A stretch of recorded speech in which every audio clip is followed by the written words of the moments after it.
Diciamo che quando lessi l'arte di ascoltare non immaginavo di poter avere una platea così nutrita e soprattutto di avere un presidente di una regione per cui lavoro e che ringrazio davanti. Credo che sia, come dicevo all'inizio, non un punto di arrivo, ma un punto di partenza. Invito tutti a prendere le cuffiette, invito Gerard Lillo del Comune di Barcellona a venire sul palco. Adesso faremo due interventi in inglese, sottotitolati. Nelle altre sale che abbiamo, qui non ve ne siete accorti, ma abbiamo allestito due sale con altra gente perché non ci stavamo. La giornata della partecipazione è partecipata, quindi intanto questa l'abbiamo portata a casa e è importante che vi sia chiaro il filo logico di questa giornata. Prendo 2 minuti così chi prende le cuffiette non si perde nulla. Abbiamo cominciato, prendete le cuffiette però in silenzio e vi chiedo un po' di collaborazione.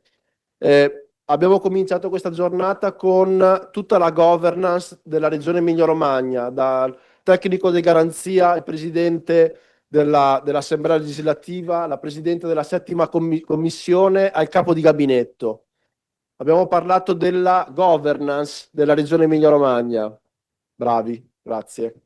Dopodiché abbiamo parlato di che cosa significa partecipazione fluida. Siamo partiti da un intervento di Lorenzo Pregliasco che ha parlato di dati, non ha parlato di impressioni, ha parlato di quello che ci dicono i dati. Ovviamente ne possiamo aggiungere quante persone fanno i patti di collaborazione, per esempio, possiamo aggiungere quante persone si sono attivate all'alluvione, possiamo aggiungerne altri, però il punto era chiaro. Dopodiché con Ezio Manzini e Marianella Sclavi abbiamo provato a definire, unendo accademia ma anche approccio tecnico e pratico, che cosa significa interpretare la partecipazione fluida. Ora due interventi che escono completamente dalla scatola in cui siamo inseriti. Gerard ci parlerà di Decidim, la più grande piattaforma pubblica di partecipazione digitale esistente adesso al mondo. La più grande significa che non è, come posso dire, usata tutta in maniera uniforme e univoca, perché è adottata, essendo un codice open source, da tantissime amministrazioni, non ultima quella di New York e non ultima quella del governo brasiliano. Ok? Stiamo parlando di una piattaforma che da Barcellona ha invaso tutti i governi che vogliono fare partecipazione digitale.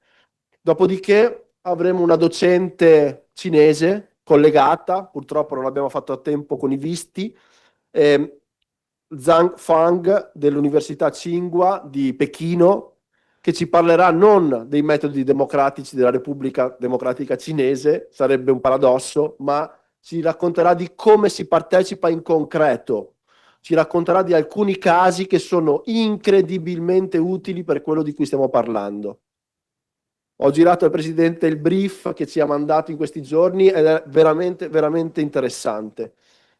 Ora, la quiete è tornata, passo la parola per 20 minuti a Gerard, che ringrazio, vieni pure qui al palco, hai le slide, ci racconterà quello che noi possiamo fare come Emilia-Romagna e quello che potete fare voi singolarmente con tutti i comuni che aderiscono e che seguono le nostre politiche. Prego.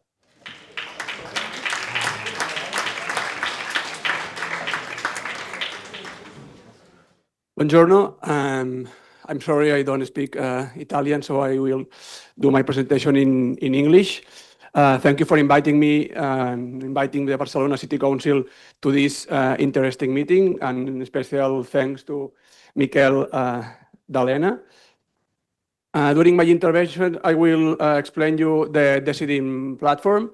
As I imagine you are hungry, so I will make a short presentation.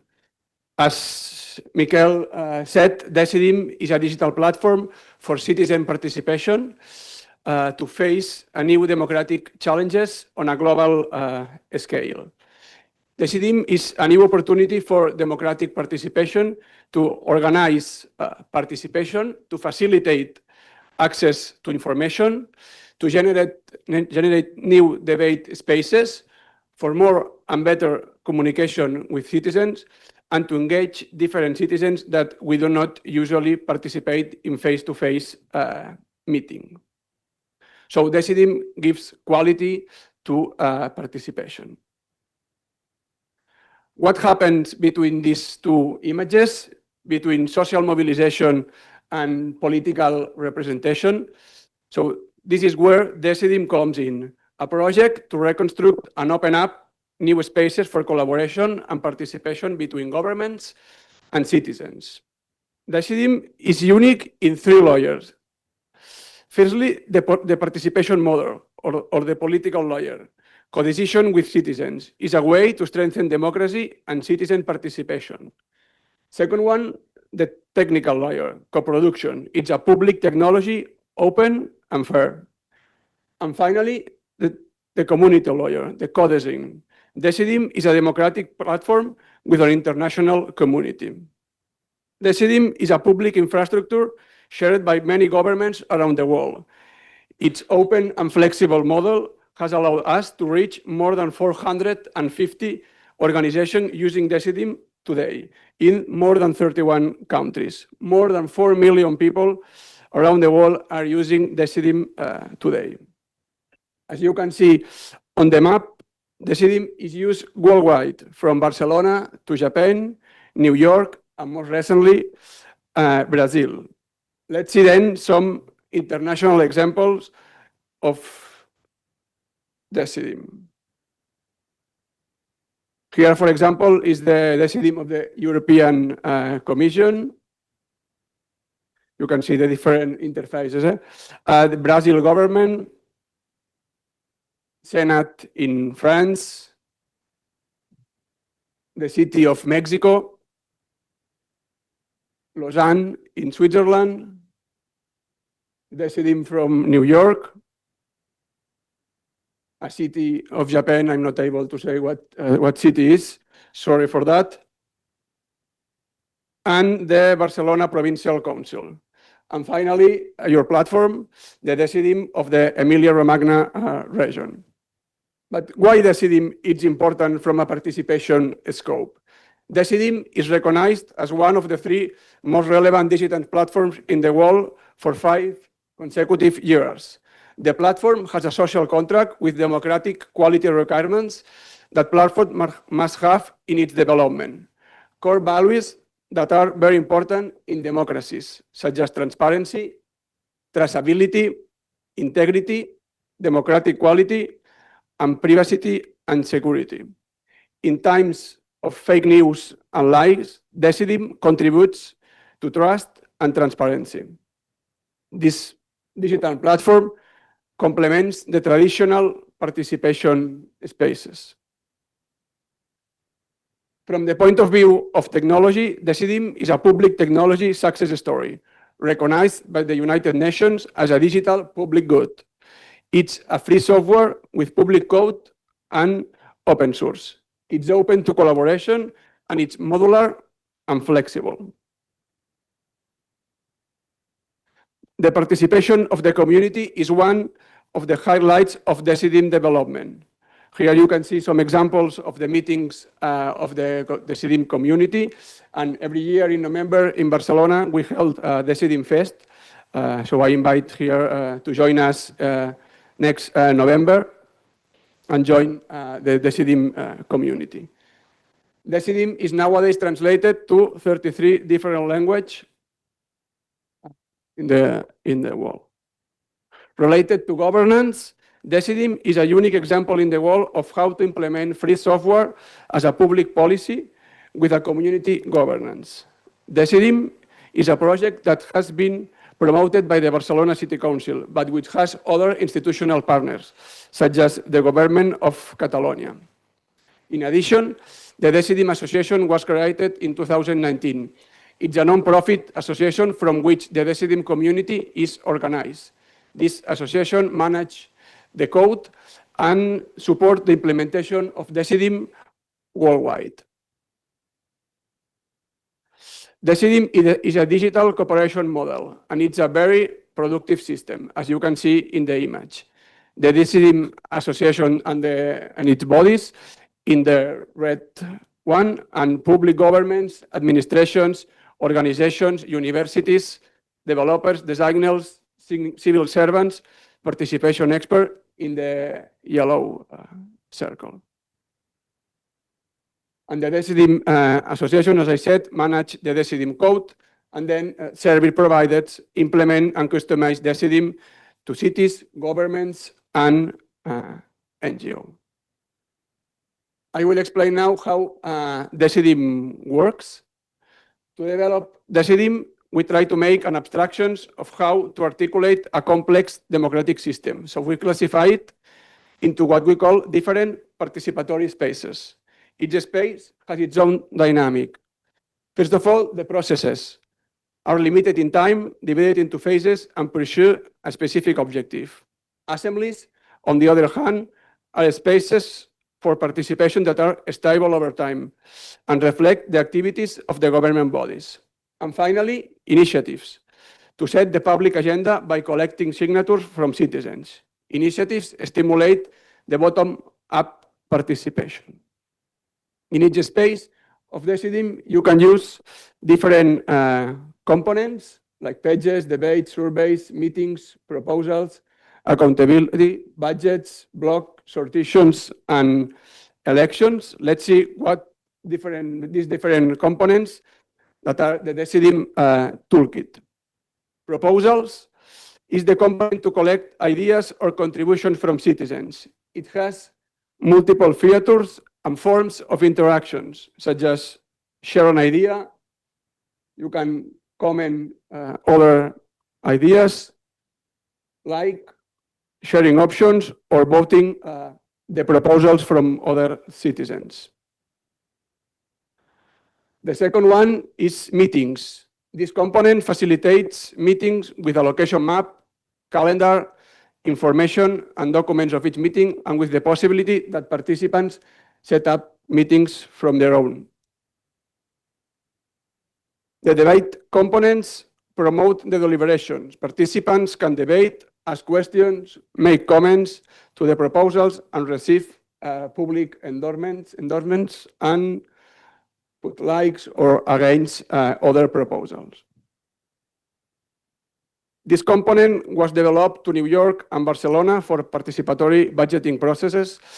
It allows a chart voting system of the project with the money of the different projects.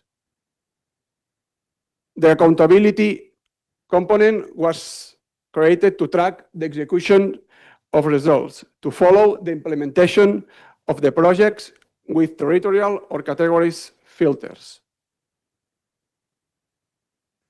With surveys, we can collect citizens' opinion by designing custom forms with different types of questions. And also we can show the results of the survey with graphics and other types of visualization. The latest component of the Decidim is elections for citizens' decisions with a census, a safe voting system, transparency, and public results. It's very useful in assemblies or for public consultation. And two final components to communicate news: a blog to share news with posts, and also a newsletter to send mass communications and campaigns to citizens. Finally, the Decidim provides an administration panel designed to be used by any public officer with an intuitive and easy interface. At the same time, the admin panel provides useful and updated data about the activity of the platform. And now, some different examples around the world of Decidim use. The first example of using Decidim is from a national government, from Brazil. With Decidim, Brazil make participation of strategic planning documents. Citizens can make, select, and vote proposals to be included in the Lula strategic plan. The main components used in Brazil were proposals and block, and the singularity of this Brazil process was the login security. So it was very important. They not allowed signing in with email, and because they need a strong authentication. So they sync into the platform with bank account or digital certificate. Also, Brazil make an important effort with the design of the Decidim interface, with accessibility, with a mobile-first approach to stimulate citizen participation. Another important case of Decidim use is New York City. The New York Civic Engagement Commission is the commission responsible for restoring trust and strengthening democracy by promoting civic participation for all the New Yorker people.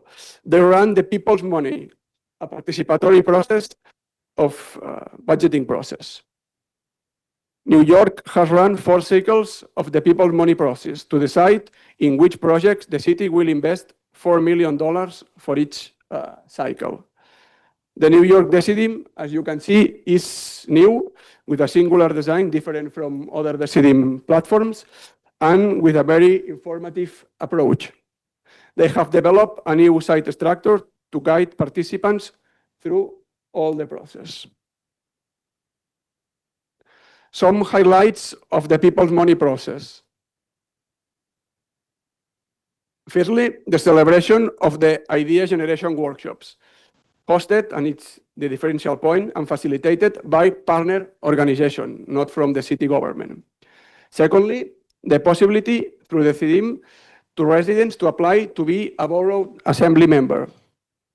Also, the importance of borough assemblies, 4 sessions in every borough of the city of New York to select the projects for the final ballot. And finally, the voting events, hosted by NGOs to promote voting in their communities. And finally, 2 examples from Barcelona and Catalonia. In 2020, the city of Barcelona launched for first time, a participatory budgeting process in which citizens directly decide how to spend part of the public budget in each city district. The second edition was last year in 2025. It was an 8-month process with 30 million euros and more than 90,000 participants. Barcelona accepts 3 kinds of investment projects. Improvement of public spaces, such as streets, squares, and public parks. It's common in other participatory budgeting process. And the two different kind of projects: improvement of municipal facilities, such as a school, sports facilities, health centers, civic centers, or libraries. And a third type, it's acquisition of and rehabilitation of public assets. For example, facilities for NGOs, charities, or young organizations. We make a special effort in Barcelona to engage children with 38 childhood meetings and ensuring that 20 projects addressed to children arrive at the final voting. More than 100 civil servants of the City Council evaluate all the projects proposed by citizens. 2 key points of this process were the communication campaign run by the promoters to promote their projects as much as possible during the voting phase, and also the mobilization of different social sectors of the city, such as sports teams, schools, or neighborhood organizations. Here you can see examples of posters that citizens use in their campaigns to promote the vote for their projects. And last but not least, a regional example, a project of the Barcelona Provincial Council for the implementation of digital citizens participation platform based in Decidim in more than 300 municipalities of the Barcelona region. The Barcelona Provincial Council offers guidance, training, support for admins, and hosting and technological maintenance to small and large cities of the region to develop Decidim. Moreover, a community of public officers has been created to work together around digital participation challenges. So finally, I encourage you to join the great Decidim community and to use it in your municipalities. Thank you for listening. Thank you, Gerard. Thank you so much. Ok, adesso andiamo alla seconda ospite. Era importante questo intervento perché in questo momento ci sono alcune cittadine dell'Emilia-Romagna che stanno esercitando il voto digitale adesso, anche grazie alla nostra piattaforma della Regione Emilia-Romagna, su cui è chiaro che dobbiamo investire di più perché più cresce la domanda e più dobbiamo stare dietro, ma è chiaro che abbiamo un filo che collega New York a, dico una cittadina a caso, Bardi, che sta usando la nostra piattaforma. Abbiamo un filo che collega Barcellona con Rubiera, che sta usando la nostra piattaforma. E questo è quello di cui stiamo parlando oggi, di una cosa che stiamo facendo, su cui ovviamente serve fare ancora di più. Quindi grazie mille per il tuo intervento. A questo punto si dovrebbe collegare dalla Cina, da Pechino, la professoressa Zhang Fang. Ringrazio Ezio Manzini per il collegamento. Ci racconterà in questi 20 minuti, siamo in ritardo di 15 minuti, quindi devo dire bravi, bravi, grazie. È stata una maratona, però insomma avete capito un po' l'ambizione con cui ci stiamo muovendo. La professoressa Fang ci racconterà appunto, ecco, perfetto, io evito di perdere altro tempo. Uh, Fang, are you okay? yes, I'm ready now. Perfect. Okay. Buongiorno a tutti. It's a sincere honor to join you online for la giornata della partecipazione. My name is Fang Zhong, and I'm joining you from Beijing today. As alumna of Polytechnic di Milano, I feel a deep, soulful connection to Italy. I spent years wandering the pizzas of Milan and studying the Italian approach to public life. I'm profoundly grateful to Mr. D'Alena and the city of Bologna for this invitation to bridge our two worlds. So I'd like to... Today, I want to talk about liquid participation. But to understand the liquid present, we must look at the solid past. I was born in 1978, the very year China began its reform and opening up. My life has moved in perfect synchronization with my country's social trajectory. I grew up in a solid world, the world of the Danwei work unit. Imagine a total institution where your entire life is contained within one gated compound. My parents worked for a food supply unit. That unit provided our apartment, our healthcare, my school, and our social circle. In the 1980s, participation wasn't a project. It was an existential state. I remember my grandmother caring for a colleague's child for years, not because of a contract, but because of a shared social fate. We had the Chinese New Year Dragon Dance, where the young men of our unit would train for weeks to compete against neighboring units. It was ritualized, collective pride. You didn't choose to participate, you were simply part of a living organism. Fast forward to 2026. I live in a high-rise complex in a major city. The solid walls of the Danwei have melted.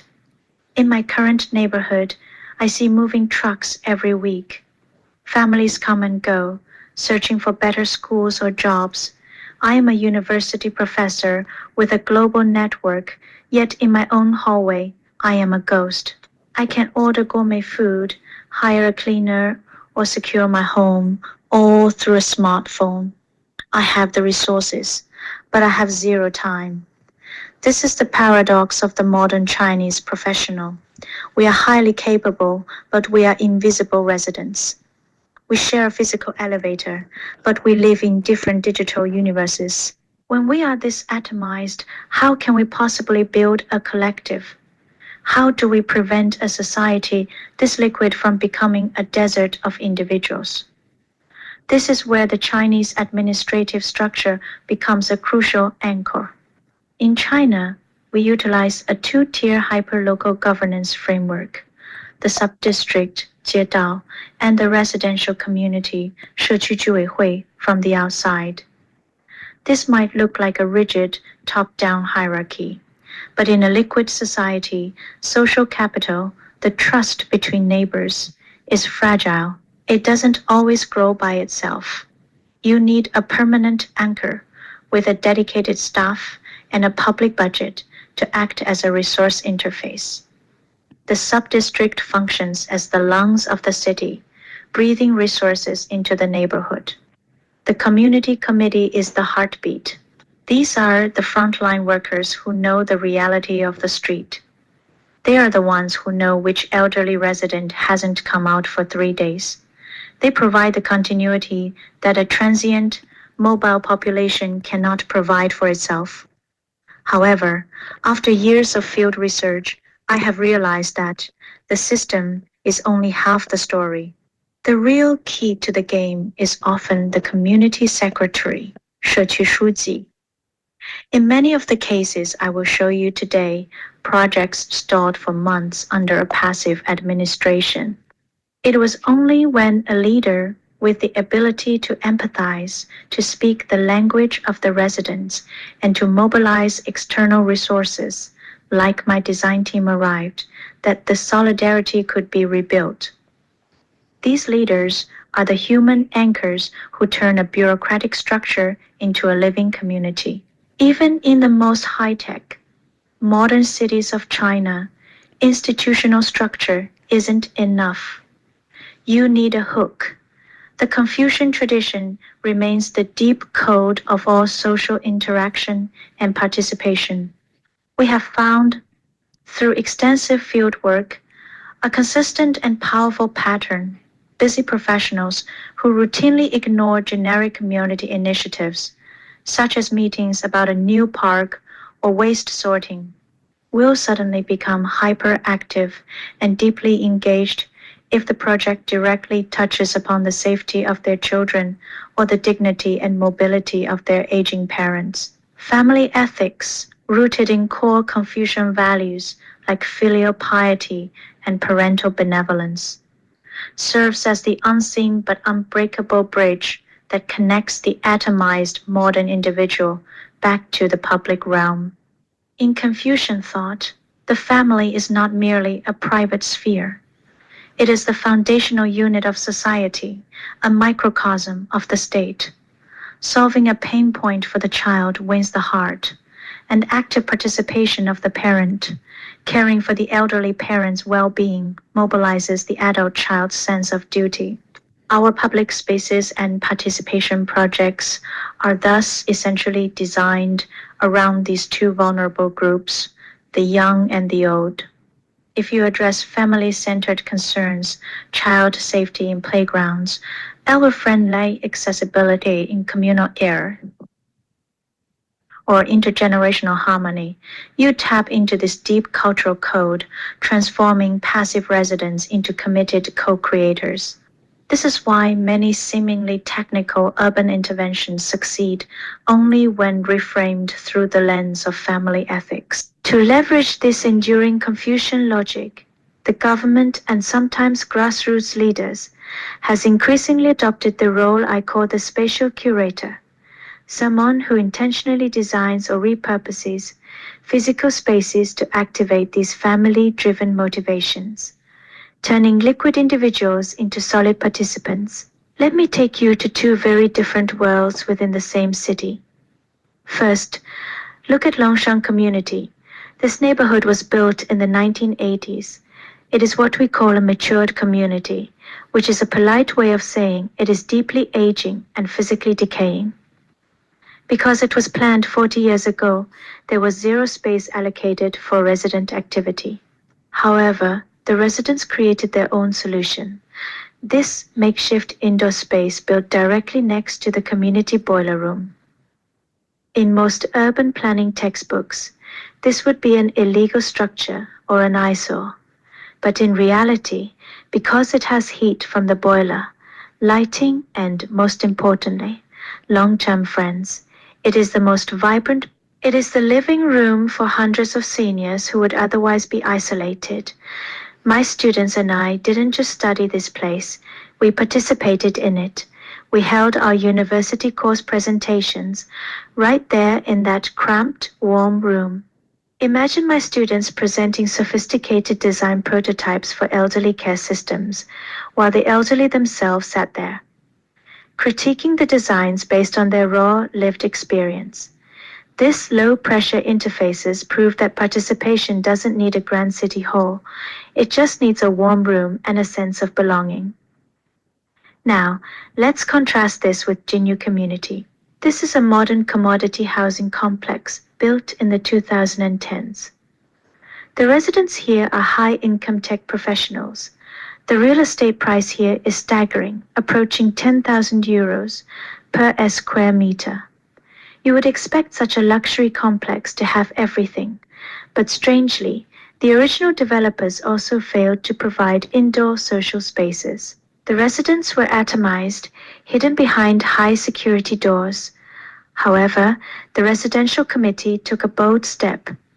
They cleared out an abandoned, dusty basement and initiated a participatory design process.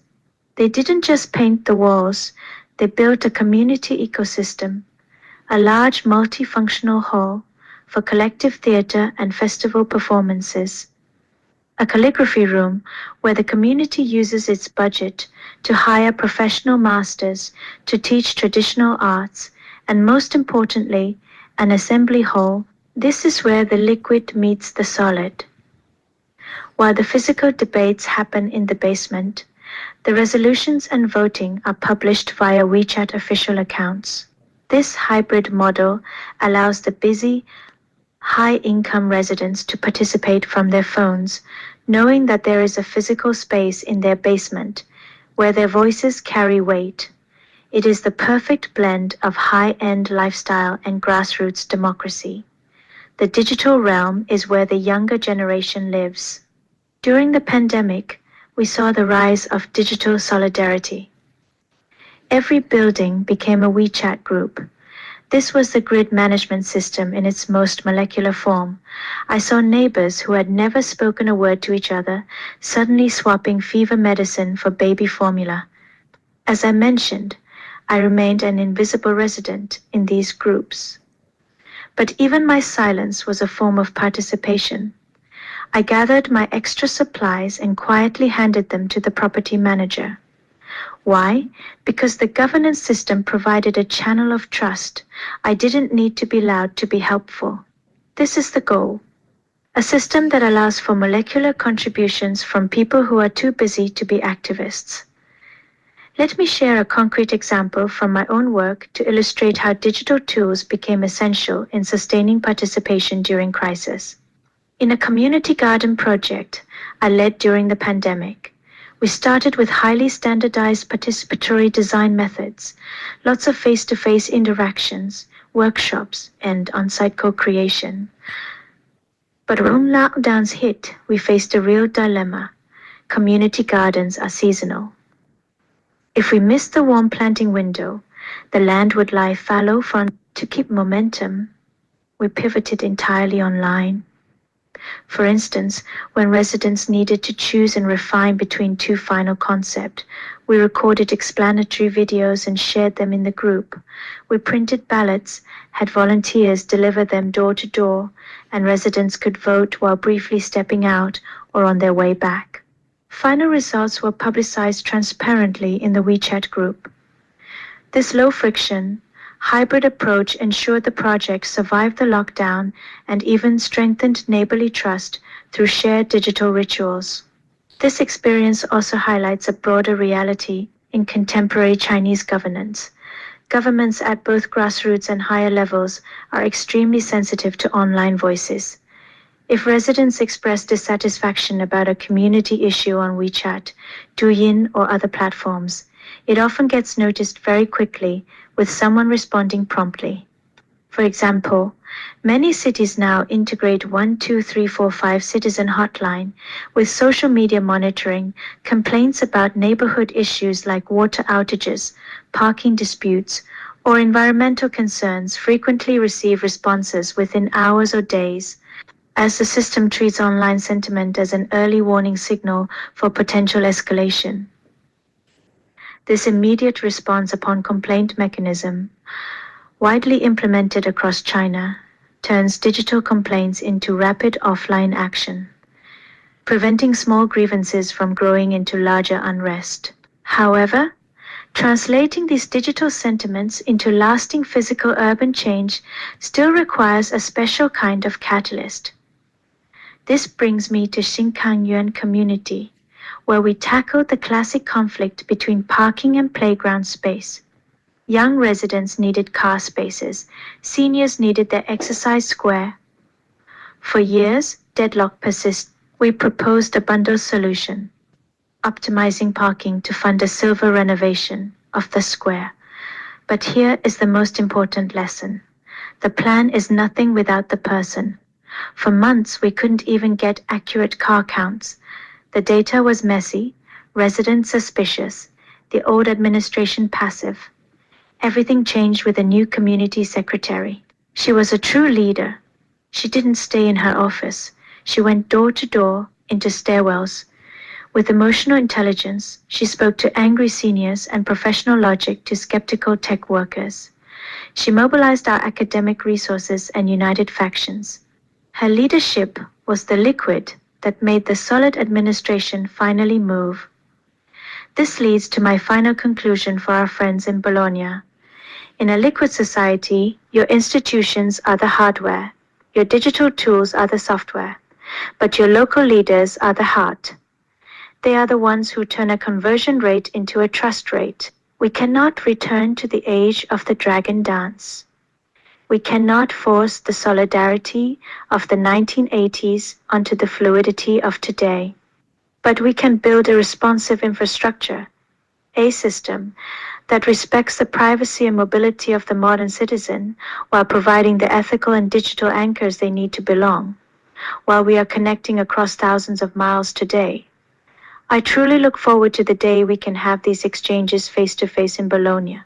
And I extend a sincere invitation to all of you, please. Come to China, come visit our boiler rooms in Longshan and our basements in Jinyu. Seeing these fluid, vibrant, and sometimes messy spaces in person is the only way to truly understand the future of participation. So thank you for your Fang. listening. Thank Thank you. you for your listening.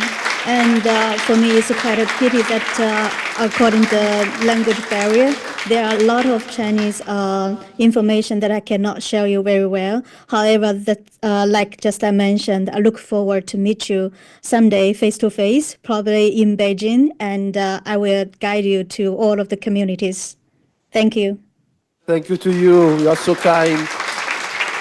Was everything clear and useful for us. Thank you. Bye bye. Thank you. Ciao. Ciao, ciao.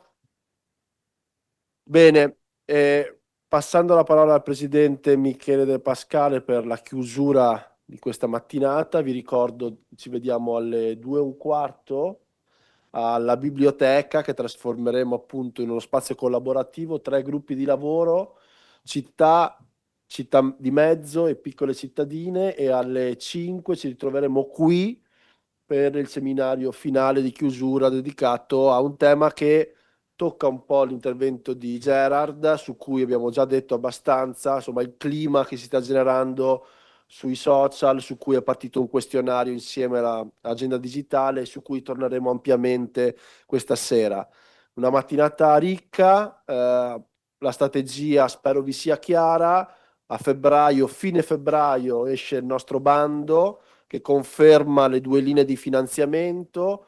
Invitiamo insomma, a seguire le premialità, insomma, vi invitiamo a starci addosso. I territori che rappresentate sono ricchi di esperienze, speriamo con la formazione, le tante comunità di pratica, il nuovo portale che è online da qualche ora, di accompagnarvi e di rafforzare le pratiche. C'è tanto da fare, però insomma siamo qua. Prego.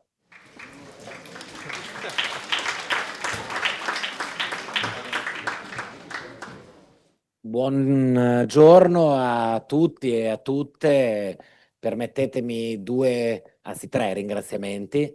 Il primo è a tutti e tutte voi per questa straordinaria diciamo, risposta di partecipazione, nel senso che avviare un nuovo percorso sulle politiche di partecipazione della regione con scarsa partecipazione sarebbe stato, diciamo, un inizio, diciamo, ferale per ovviamente qualsiasi nostra iniziativa, e invece questa risposta così, diciamo, in quantità e in qualità ci fa veramente ben sperare e ci dà veramente molto slancio. Il secondo ringraziamento è a tutti i relatori e le relatrici che si sono alternate e che si alterneranno, diciamo, in questo percorso e che ci hanno portato punti di vista e visioni, diciamo, vicine e lontane nello spazio, nel tempo, e che ispirano, ci hanno ispirato ovviamente già, ci avevano già ispirato in questo percorso, ma oggi hanno contribuito a ispirarsi. Il terzo ringraziamento è a Michele D'Alena, perché ovviamente questa giornata è frutto del lavoro di tanti, però ovviamente diciamo, un direttore d'orchestra serve sempre, e lo è stato in maniera eccellente in questi mesi di inizio di lavoro che abbiamo fatto e abbiamo realizzato insieme. Allora, a me ha colpito un fatto, poi ci arriverò.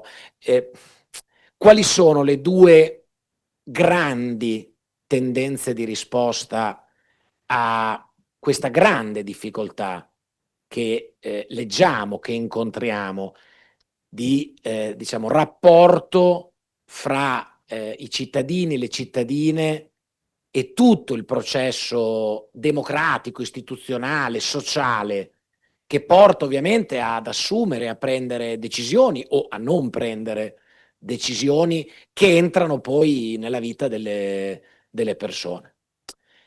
Questo fenomeno, ripeto, che è un fenomeno che ha nella dinamica della partecipazione elettorale la cartina di tornasole, ma che, diciamo, rappresenta e vede tanti elementi di sfiducia, poi, diciamo, si materializza in maniera plastica, in maniera forte nelle emergenze, perché la dinamica è una dinamica per la quale per molto tempo la partecipazione è bassissima, e poi c'è un acme, c'è un momento in cui un problema, una carenza, una difficoltà entra in maniera violenta nella vita delle persone, purtroppo lo abbiamo visto costantemente negli ultimi anni, e a quel punto la partecipazione diventa una partecipazione forte, rabbiosa, che, diciamo, chiede e pretende giustamente risposte, e che è dentro la dinamica dell'emergenza.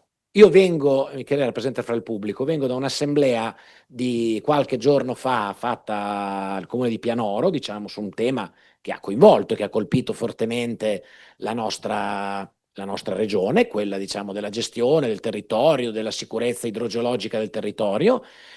Diciamo che è abbastanza un emblema.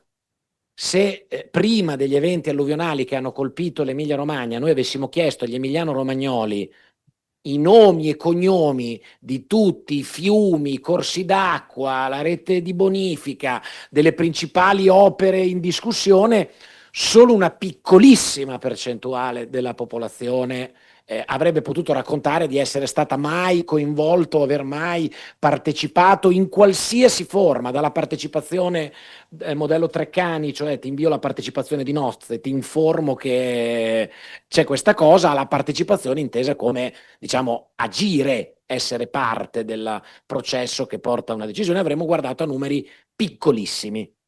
Per converso, se avessimo chiesto i nomi delle strade da fare, tutta la stampa e la cronaca regionale degli ultimi 30 anni ne è piena, quindi una percentuale molto più elevata di cittadini sarebbe stata informata, potrebbe aver detto a vario titolo di aver partecipato. Ecco, una signora molto arrabbiata è intervenuta e ha detto una cosa molto semplice: io non ho alcuna fiducia in nessuno di voi, non nutro alcuna aspettativa, non ho nessuna speranza che voi possiate risolvere il problema. Poi ci ha detto una serie di cose che secondo lei non funzionavano.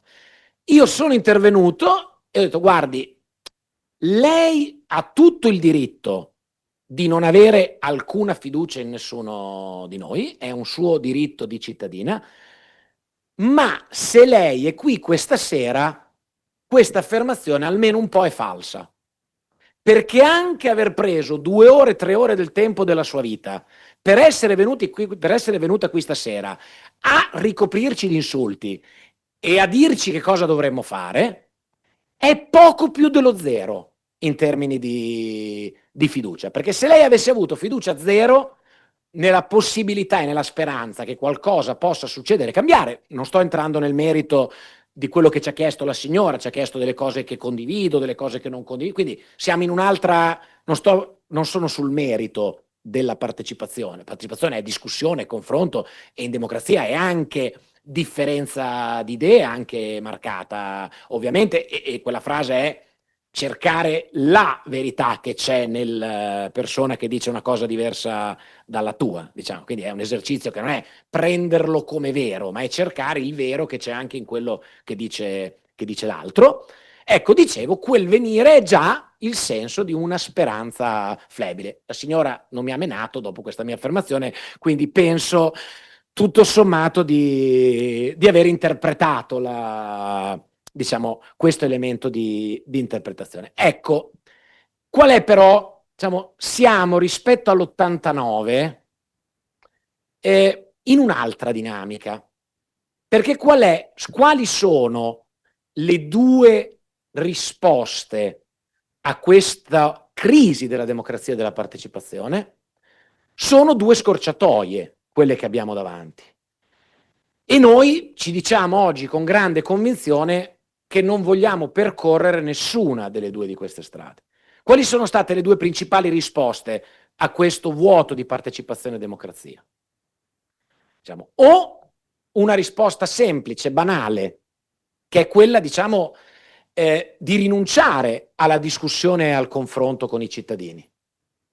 Qui avevamo avuto autorevolissimi ospiti che si occupano anche di rilevazioni demoscopiche, di sondaggi, adesso la dico così, una strada verso la crisi del rapporto fra democrazia, fra cittadini e politiche, è quella di fare un sondaggio alla settimana, cercare di capire qual è il sentiment delle persone, quali sono le idee prevalenti, e tendenzialmente orientare la propria azione e comunicazione pubblica a ciò che è pop, a ciò che è popolare, ciò che funziona nella comunicazione, senza alcuna interazione, quindi senza nessuna crescita reciproca, né delle mie convinzioni. A quel punto le mie convinzioni non contano nulla, come non contano nulla le competenze tecniche di chi ha studiato per approcciare a una materia, ma si tratta di come rendere legittimo ciò che è pop. Il lavoro è cercare di interpretare quello che le persone, la maggior parte, una presunta maggioranza delle persone, tutto sommato, può pensare e trasformarla in azioni, più spesso in enunciazioni che in azioni.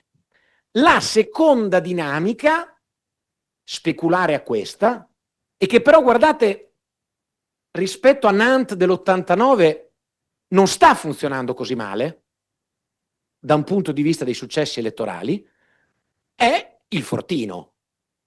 È il fortino. Siamo sempre meno, partecipiamo sempre in di meno, votiamo sempre in di meno, e chi ha il potere ha molta più possibilità di tenere il potere. Perché se siamo sempre meno, se siamo sempre di meno, le leve di chi governa, non a caso, diciamo, adesso io penso alla mia arrogante categoria dei presidenti di regione, se vedete i tassi di riconferma sono tassi elevatissimi, i tassi di riconferma dei presidenti delle regioni, perché chiaramente votano sempre meno persone, hai un differenziale mediatico molto elevato spesso fra chi è in carica e chi è fuori dalla carica, e quindi l'altra dinamica è la dinamica del fortino, elitaria, che poi tiene insieme anche quella frase insopportabile che dice, che è altrettanto insopportabile come quella populista, la politica deve saper fare anche cose impopolari, diciamo, come per dire, i cittadini è legittimo che non siano assolutamente in grado di capire nulla rispetto a quello che è la strategia di bene comune, e il nostro compito di eletti è quello di saper prendere quelle scelte che noi vediamo come giuste e che il popolo non è in grado di capire. Io, diciamo, una frase che ho cercato di vietare ad ogni componente della mia squadra, eccetera, eccetera. Per me la frase giusta che coglie il senso giusto, non voglio eludere il senso positivo di chi usa questa espressione, molti la utilizzano anche in senso positivo. Per me bisogna fare anche la politica del saper fare le cose che sono difficili da spiegare, anche le cose che sono controintuitive, anche le cose che a un primo acchito suonano male, anche le cose che per essere fatte devono essere costruite dal basso, insieme alle comunità, non sopra le comunità, anche perché poi le comunità, diciamo, reagiscono normalmente quando questo succede. Ecco, quindi, diciamo, partiamo. Cosa rivendichiamo? Rivendichiamo che questa nostra iniziativa, che diciamo è un'iniziativa regionale, ma ha pilastri saldamente piantati nel terreno.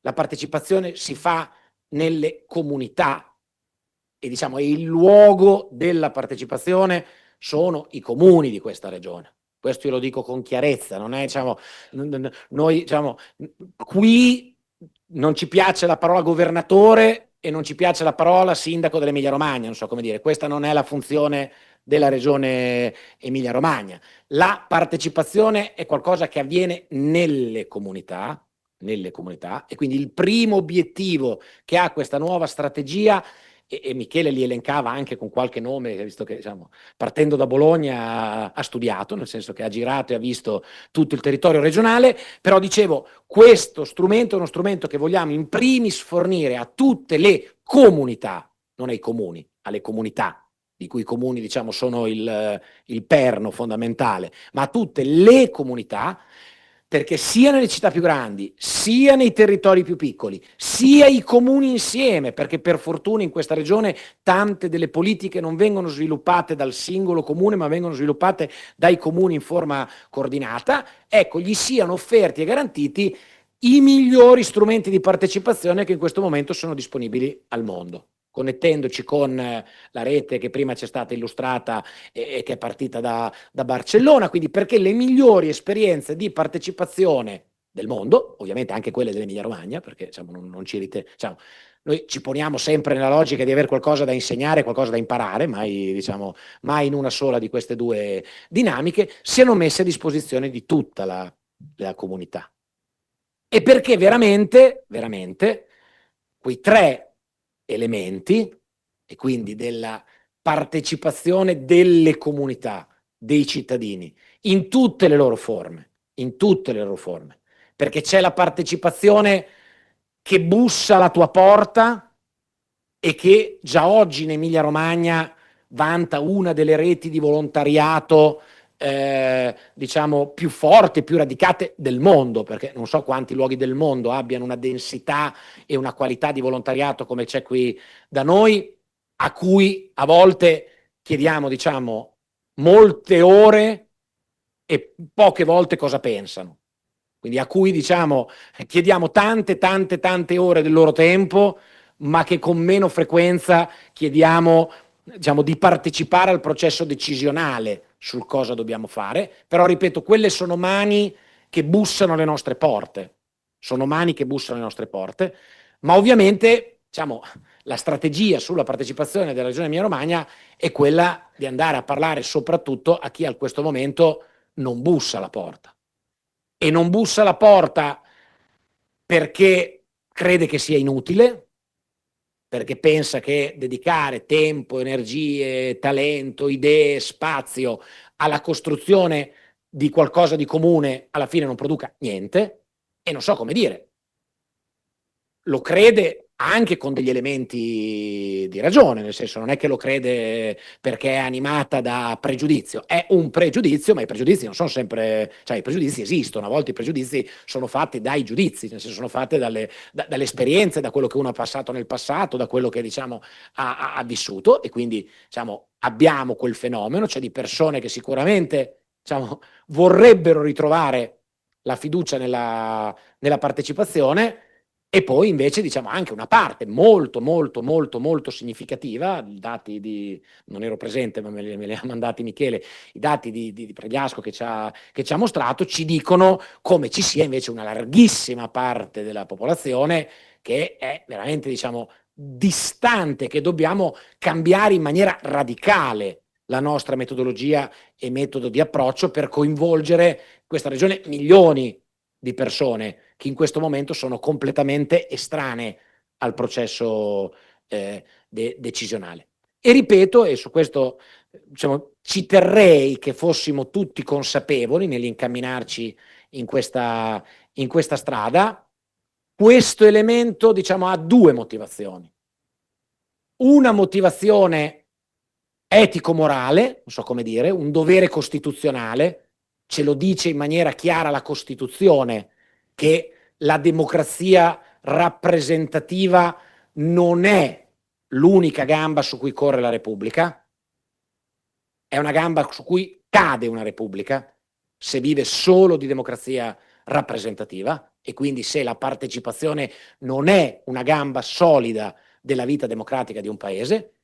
E l'altra è un'altra convinzione molto più utilitaristica, è che solo attraverso tutti e tre quegli elementi della partecipazione che lavorano insieme, che si danno la mano e che riacquistano anche una forma di rispetto, perché poi diciamo, a me capita anche nelle assemblee di difendere i tecnici a volte, nel senso che ovviamente vengono aggrediti non sulla base della direzione politica che è alla base del loro progettare, ma sulla diciamo legittimazione della loro competenza, che in democrazia deve essere rispettata esattamente come il diritto di partecipare di qualunque cittadino, perché se no entriamo nel campo che diciamo il medico che ha studiato per tutta una vita l'andamento di una patologia è alla pari della pagina di Google, o l'ingegnere idraulico che deve mettere la firma su un progetto è processato in piazza rispetto al calcolo dei pesi della terra che ha messo, del cemento che ha collocato. E quindi diciamo riacquisire, riguadagnarci tutti insieme quella forma diciamo di rispetto reciproco fra partecipazione dei cittadini e delle cittadine, partecipazione della tecnica e della competenza e ruolo, assunzione di responsabilità, perché ripeto non siamo nel primo film, non siamo nel ditemi cosa devo fare e poi io lo faccio. Quello diciamo neanche un amministratore di condominio si può permettere di ragionare così con i propri fish in galera, l'amministratore di condominio che ragiona così con i propri condomini. Ecco, senza andare in quella dimensione, però ricostruire questo patto io credo che per una regione come la nostra sia essenziale, sia veramente essenziale, e che faccia parte del DNA di questa terra. Quindi oggi iniziamo un cammino, lo facciamo con grande determinazione, devo dire da domani lo facciamo anche con maggiore entusiasmo per il numero di partecipazione che abbiamo avuto oggi, ma sono sicuro che potremo scrivere una bella pagina insieme. Grazie.